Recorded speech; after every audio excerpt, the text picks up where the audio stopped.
안녕하십니까. 이것이 신앙 고백이다. 예 시리즈 7권 중 첫 번째 책, 벨지카 신앙 고백서. 오늘은 18항의 두 번째 시간입니다. 18항의 주제가 여러분 아다시피 예수 그리스도의 성육신입니다. 자, 그러면 우리 책 283페이지에서요. 이거는 이제 본문에 있는 것이고 289페이지로 가서 우리가 한번 공부하도록 합니다. 먼저 본문이 있는 283페이지 그리고 오늘 공부할 부분으로 이전하도록 하겠습니다. 예, 283페이지입니다. 그러므로 우리가 고백하는 것은 하나님께서 자신의 거룩한 선지자들의 입을 통해 조상들과 맺은 약속은 정한 시간에 태어난 유일하고 영원한 자기의 아들을 세상에 보내셨을 때 성취했다는 것이다. 여기서 언약이다. 이런 이제 이야기를 제가 했고요. 그 다음에 이제 이어서 동그라미 2번을 갑니다. 그 아들은 종의 형태를 취해서 인간처럼 되었고, 인간이 되었다라기보다는 인간처럼 되었다. 마치 어린아이를 세우시고 너희가 어린아이가 되어야 천국 들어간다. 이런 것이 아니라 어린아이와 같이 되어야 한다. 이런 like children 이런 말씀과 같은 거죠. 모든 허약함을 가진 참된 인성을 실제로 입었지만 죄는 없었고 인간의 수단 없이 성령의 권능으로 축복받은 동정녀 마리아에 대해 잉태되었고 이것은 바로 예수 그리스도가 신성을 지녔었음을 지금 의미하고 있다. 이렇게 지난 시간에 제가 여러분에게 말씀을 드렸습니다. 그 다음에 계속해서 4번으로 갑니다. 몸에 대해서는 인성을 입었을 뿐만 아니라 인간의 예정과 감정도 가졌기에 실제 인간이 되기 위하여 참된 영도 입으셨다. 영, 실제 인간, 인성, 몸에 대하여 이런 하나하나를 우리가 살펴야 할 숙제가 있습니다. 영만 아니라 몸도 파멸되었기에 이 둘을 구원하기 위해 그 둘을 취해야만 했다. 다른 말로 한다면은 두 본성을 지니신 중보자임을 이제 고백하는 내용이죠. 자, 그 다음에 괄호 3번입니다. 그러므로 그리스도께서 모친의 육체를 입었음을 부인하는 이단제 세례파, 아나바티스트라고 여기 되어 있죠. 여기 보면은 아나바티스트라고 되어 있는데 사실상 보통 종교개혁 부류에서는 급진파, 제세례파, 지금 이제 미국에 오면은 이제 보통 아미시라고 이제 되어 있거든요.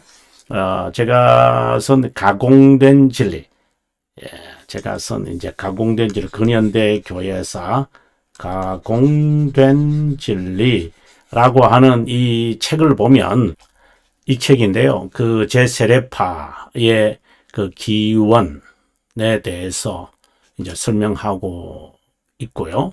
그 후에 이들이 어떻게 발전했느냐를 제가 잘 설명하고 있습니다.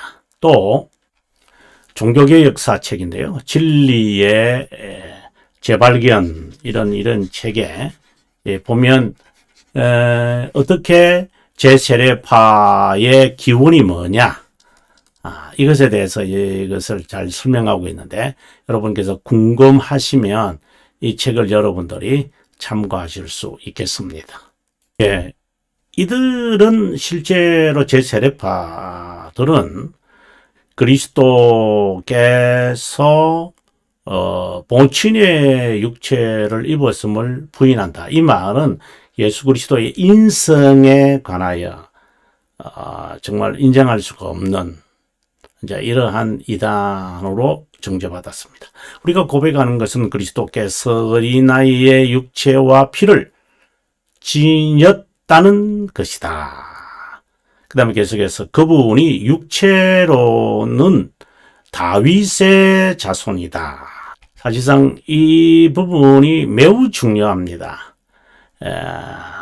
여기 보면 다윗의 자손, 다윗의 씨, 그리고 다윗의 줄기, 이새의 뿌리, 유다의 작손, 유다의 자손, 이제 좀 더 내려가면 아브라함의 씨, 이제 이런 여러 가지 표현들이 있거든요. 이 아브라함의 씨 이렇게 돼 있잖아요. 아브라함의 씨, 또 아브라함의 씨, 형제, 이러한 것의 의미가 무엇인지 제가 하나하나 여러분들에게 설명해 드리겠습니다. 우리의 임마누엘 즉 하나님의 우리와 함께 있다는 것이다 라고 되어 있습니다. 자, 그러면 289페이지로 가서 오늘 공부할 부분을 한번 보도록 하겠습니다. 우리의 이 내용 지금 괄호 1에 지금 우리가 289페이지로 가기 전에 이 부분을 오늘 지금 방금 우리가 공부할 것입니다. 태어난 유일한 이 영원한 자신의 아들. 보통 우리가 번역을 영원한 독생자 이렇게 번역을 하는데 저는 태어난 유일하고 영원한 자신의 아들.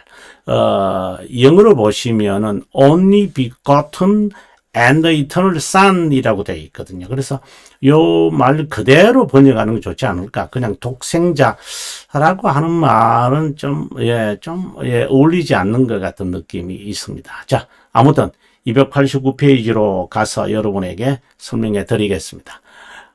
약속, 즉 하나님은 언약은 하나님의 태어난 유일한 방금 우리가 봤습니다만은 only begotten and eternal son 이렇게 돼 있잖아요. 이것에 관한 건데 한마디로 하나님의 아들이란 말이죠. God of the Son, is the Son of God 이렇게 이제 이야기할 수 있는데 이런 표현이 가장 잘 명시된 것이 하나님의 아들 예수 그리스도의 복음의 시작이다. 예수 그리스도 하나님 아들. 이것은 신성, 이것은 인성 이렇게 표현되어 있거든요. 이건 예수 그리스도가 어떤 분이며 복음과 시작의 의미가 무엇인지 잘 명시한다. 예수 그리스도는 하나님 아들, 베드로 고백에서처럼 이렇게 살아계신 하나님 아들, 이스라엘 백성이 이렇게 고백하고 고대하던 메시아다. 예수님이 저를 쓴 이 사실을 알았고 그분을 따라 모든 것을 버릴 수 있었다. 예수님이 누구라는 사실을 아는 것은 생명이다.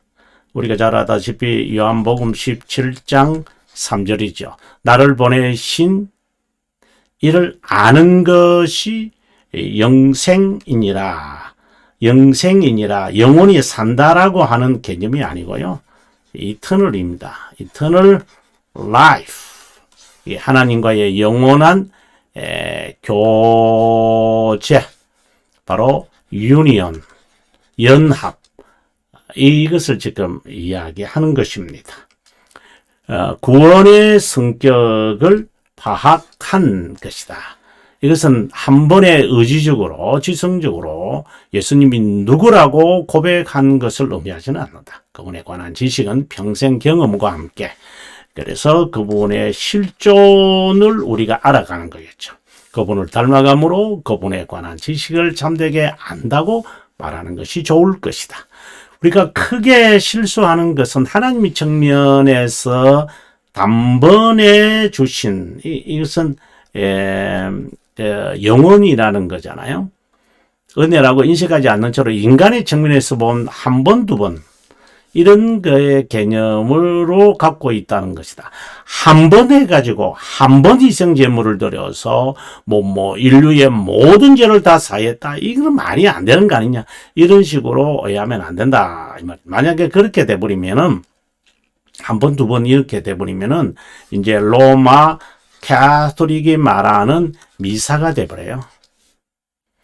하나님의 은혜가 단번이지 우리의 삶이 단번에 한두 번에 행하여도 효과가 영원할 것이고 여기는 것은 진리에 대해 크게 오해한 것이다. 한두 번 입술의 고백으로 이 평생 효과를 보겠다는 것은 우리가 예수 그리스도를 한번 입술로 고백하여 영혼의 구원에 이르느니라 이 말씀을 잘못 오해하는 경우가 있어요.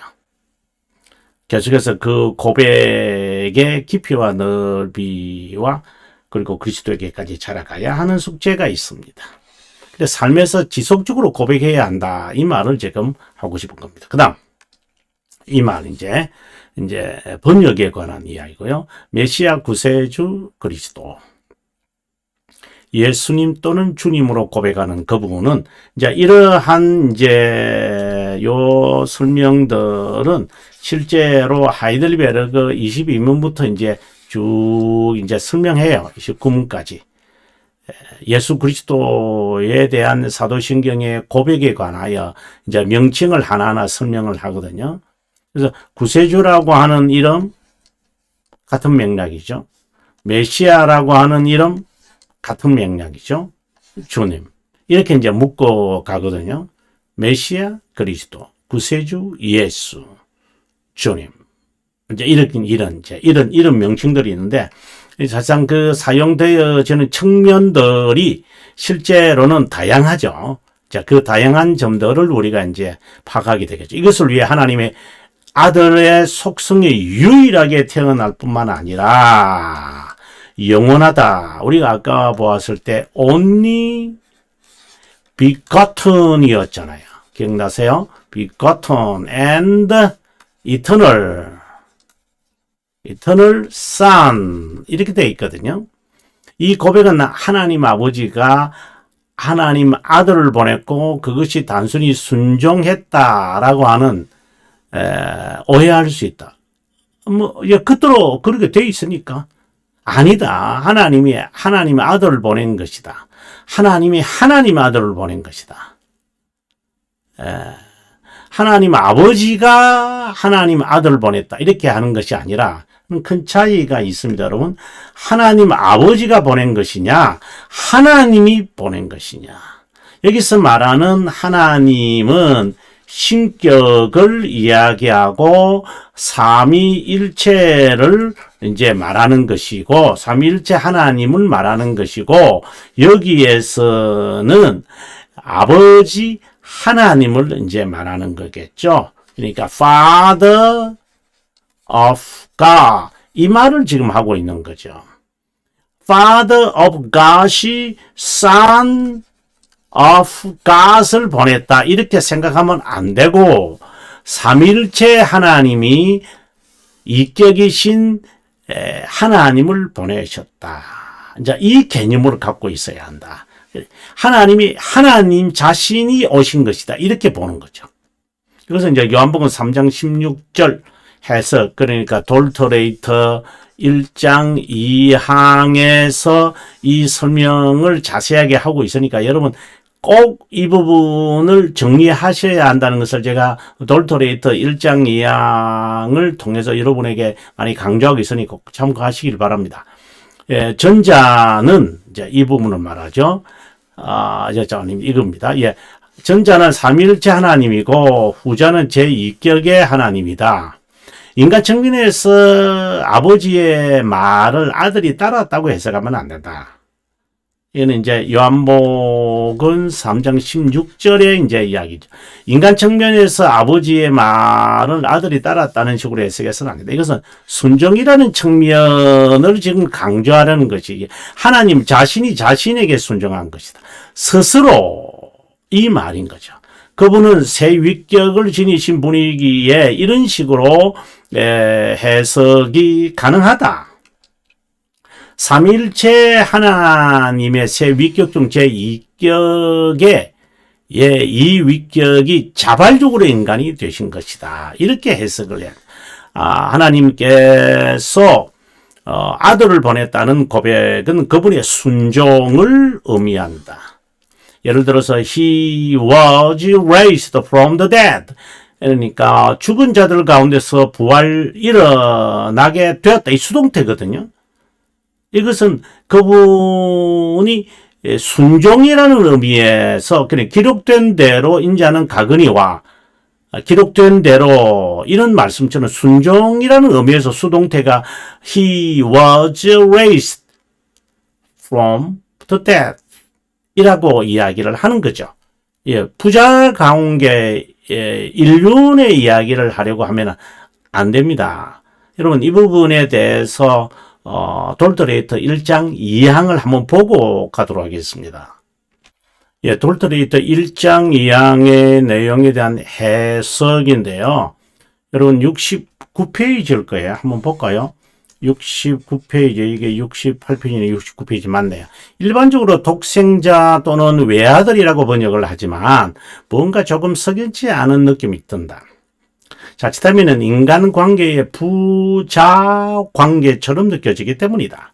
성경의 표현을 그대로 사용하는 것이 오해를 불러일으키지 않기 위해서 자, 태어난 유일한 아이들, 유일하게 태어난 아들, 뭐 좋습니다.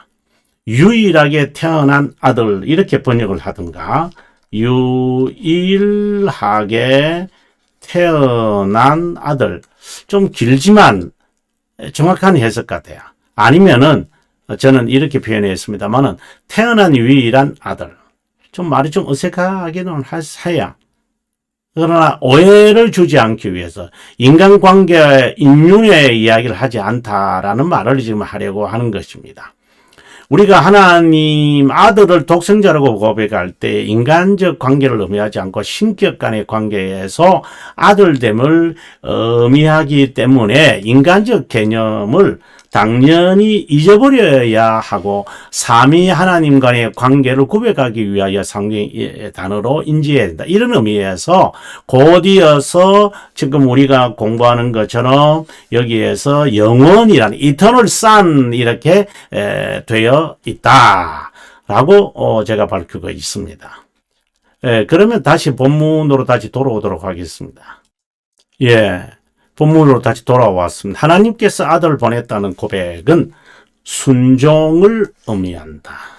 이런 관계로 인식되지만 아니다라고 제가 밝히고 있습니다. 그리고 요한복음 3장 16절에 관한 것은 여러분 제가 쓴 그 개혁신앙이다. 이 글자가 좀 마음에 개혁신앙이다. 이 책에서 여러분 꼭 참고하셔야 됩니다. 예, 제가 쓴 이것이 개혁신앙이다 라고 하는 책의 163페이지에서 요한복음 3장 16절 해석을 좀 더 정확하게 했으면 좋겠다. 이렇게 해서 이제 이 해석하는 부분을 여기 보시면은 이런 이제 이야기를 제가 하고 있고요. 그 다음에 방금 이야기한 것처럼 순종 이 이야기를 지금 하고자 하는 이야기고요. 자, 본문의 해석은 이렇습니다. 삼위일체 하나님께서 세상을 사랑하는 표현으로 자기 자신이 인간이 되셨습니다. 하나님 아들은 하나님의 사랑을 가장 잘 명시하신 인간 되신 하나님이십니다. 명시하실 때 비로소 존재하게 된 저급한 신성을 지닌 하나님이거나 먼저난 피조물의 인간도 아닙니다. 지니신 분이십니다. 인간 되신 하나님 아들을 우리는 그리스도라고 부릅니다. 이렇게 이제 3장 16절에 대한 해석을 하고 있고요. 이제 이것에 대해서 제가 이제 원리를 이제 설명을 하면서 이제 돌토레이터 1장 2항에서 제1원인, 2원인, 원인을 둘로 나누어서 1요인, 2요인, 자, 이런 식의 이제 1장 2항에 설명이 있는데, 예. 참고하시면 제가 하는 말을 이제 해석이나 주석을 저와 함께 갈 수 있다라는 말을 제가 드리고 싶은 겁니다. 그러면 다시 본문으로 돌아오겠습니다. 예, 저희들이 이제 본문으로 돌아왔는데요. 메시아 구세주.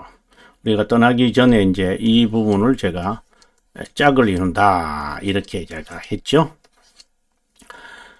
자, 이 고백은 하나님 아버지가 아들을 보냈고 한 것이 아니다. 라는 말을 했습니다. 자, 조금 더 내려가세요. 이것은 순정이라는 측면에서 표현된 것이다. 실제는 하나님 자신이 자신에게 순정한 것이다. 이 신비로운 거죠. 정말 이해하기 어려운 내용이지만 믿어야 한다. 그분은 새 위격을 지닌 분이기에 이런 해석이 가능한 것이다. 삼위일체 하나님의 새 위격 중 제2격이 자발적으로 인간이 되신 것이다. 하나님께서 아들을 보냈다는 고백은 그분의 순종을 의미한다. 자, 그러면 이제 두 번째 이야기로 넘어가겠습니다.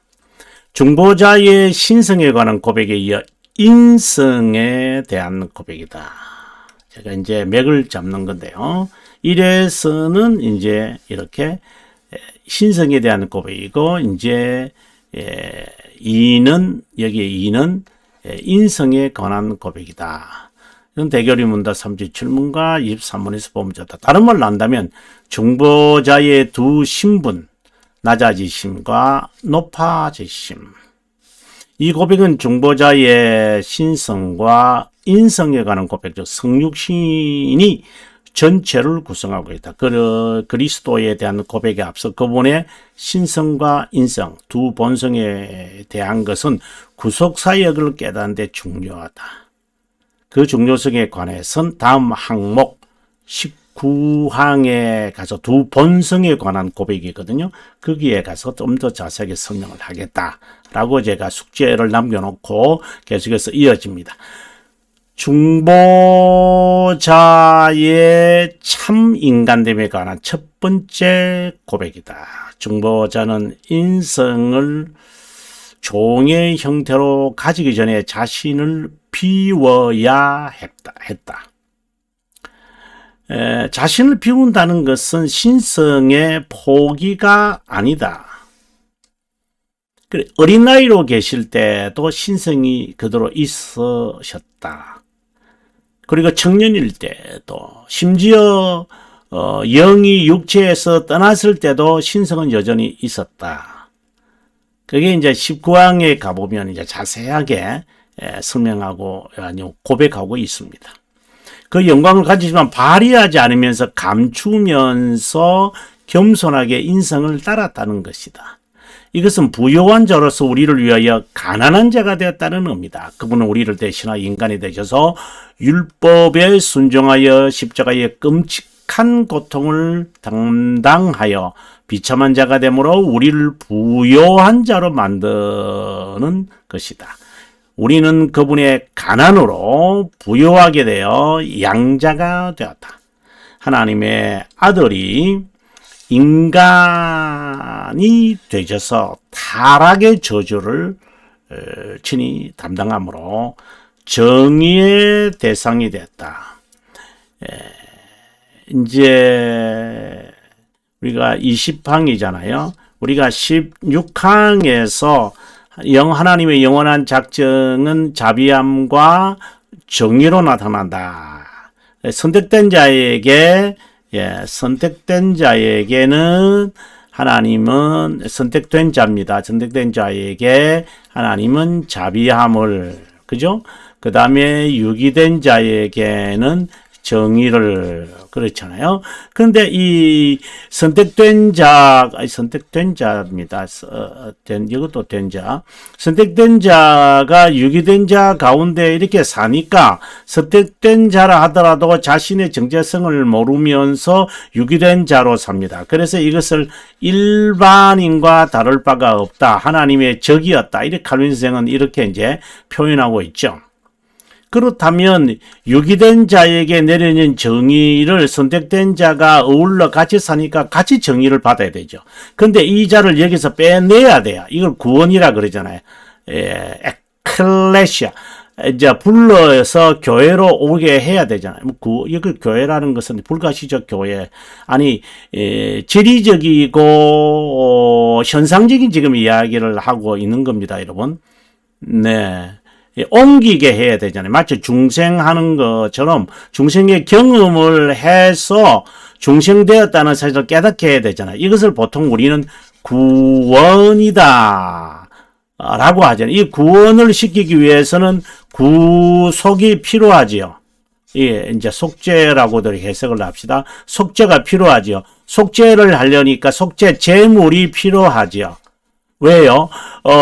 선택된 자가 유기된 자 안에서 살아가니까 유기된 자가 받는 이 정의에 대한 처벌을 누군가가 받아야 되기 위해서는 하나님 아들이 인간이 되셔서 이 제물이 되셔서 속죄의 근거를 우리에게 주시는 거잖아요. 여기에 유기된 자가 아니고 선택된 자에게. 그래서 이 다른 정가를 받아서 이제 빠져나오는 것이죠. 빠져나오는 것을 정가된 의다. 이 정가된 의다 이렇게 우리가 표현을 하잖아요. 예, 그렇죠. 정의의 대상이 되셔서 그분이 중보자로서 신성을 발휘하지 않았다는 것은 가난하게 됐다는 겁니다. 육체적으로 어릴 때, 청소년 때, 성인일 때 여전히 신성을 지니고 있다. 심지어 유아 때에도 죽은 자 가운데서도 별지가 19항에 있다고 제가 이 말씀을 드렸습니다. 자신을 비워서는 발휘하지 않았고 감추었다고 해석하는 것이 좋다. 하나님의 힘을 멈출 수 없었던 이유는 영원이라는 속성. 이게 영원이라는 것을 이해하면은 자연스럽게 이 부분도 비웠다. 어린아이들 때도 갓난아기일 때도 그분이 신성을 지니고 있었다. 이게 이제 자연스럽게 이제 수용이 되죠. 예. 그분의 신성은 인성과 위격적 연합으로 위격적으로 연합돼서 이것은 영과 몸이 함께 조화 이루는 것과 유사한 경우다. 어떤 사람은 이런 질문을 하죠. 그러면은 영과 육도 있고, 예, 그럼 이거는 인성이지 않습니까? 그럼 신성은 어떻습니까? 그러면 신성과 이 인성은, 영은요. 그래서 이제 여기에서 이단들이 등장을 하는 거예요. 이제 오리게네스 같은 사람들은 철학적 이제 이해를 하는 거죠. 신성, 있고, 그 다음에, 로고스가 이렇게 인간의 영이 되었다. 이렇게 이제 이야기를 하는 사람. 하여튼, 이 철학적 로고스 개념을 집어넣어 가지고 영지주의자처럼 설명하는 경우가 꽤 많아요. 아닙니다. 위격적 연합이고요. 신성과 인성도 위격적 연합입니다. 위격적 연합이라고 하는 히포스타틱 유니온이라고 하는 말을 이제 지금 또 설명할 때 제가 사실상 이것은 이제 벨지카 8항 9항 10항에서 이제 삼일째 성경적 근거, 삼일째의 하나님에 대해서 성경적 근거, 그 다음에 성자 하나님, 그 다음에 11항의 성령 하나님, 이 부분에서 충분히 설명을 했기에 여러분께서 한번 반복하시면 제가 지금 말씀을 드리려고 하는 위격적 연합, 히포스테릭 유니온 을 아마 이해할 수 있으리라고 봅니다. 자, 종의 형태란 종의 본성이라고 말할 수 있는데 하나님께서 자신을 종의 형태로 바꿨다고 말하면 안 되고 덧입었다. 그래서 이제 영어에서는 assume이라고 하는 단어를 쓰죠. assume. 이제 주장했다, 입었다 이런 말을 쓰는 거예요. 그렇다고 가현론처럼 뭐뭐처럼 보인다라는 거잖아요. 역사적 예수가 아니고 유사하게 보이는 이교적 주장이다. 이것을 이제 historical Jesus라는 이것으로 이제 슈바이처라든가, 예, 슈바이처, 이런 사람들, 예, 알베르트 슈바이처와 같은 이런 사람들이 예수 그리스도는 이런 그 역사적으로 존재했어도 그는 어떤 돈키호테와 가는 역사의 수레바퀴를 돌릴 수가 없으니까 자신이 그냥 헌신한 것이다. 이제 이런 식으로 해서 그리스도를 닮아가자. 이러한 그 가연성과 관련되어 있는 역사적 예수에 대해서 뭐 이 사람만이 아니고 뭐 그 이후에 르낭이라고 하는 로만 카톨릭 학자도 이런 주장을 하고 있고요. 슈트라우스도 이런 주장을 이제 하고 있습니다. 사상 이런 주장은 자유신학자들이 뭐 말하는 거니까 우리가 뭐 그러니까 관심이 없습니다만은 좀 더 아시려면 가공된 진리, 앞서 제가 설명을 했던 근현대교회사 가공된 진리에서 여러분께서 아마 충분히 책에서 그 근현대에서 일어나는 여러 그 자유신학자들이 얼마나 철학주의냐 라고 하는 것을 잘 제가 그 진단하고 있습니다. 하나님의 성육신으로 인간의 삶에 들어왔을 때 낮은 종의 형체를 취했다. 이것은 종의 본질은 순종이기에 율법의 요구나 명령을 전적으로 따랐고 완성했다. 우선 이것을 사람들은 이제 능동적 순종이다라는 이런 쓸데없는 말들을 만들어내는 것 같아요. 완전한 순종은 이제 선택된 자에게 전가된다. 인간과 같이 겸손된 과된 겸손을 의미한다. 사람의 모양이라고 되어 있는데요.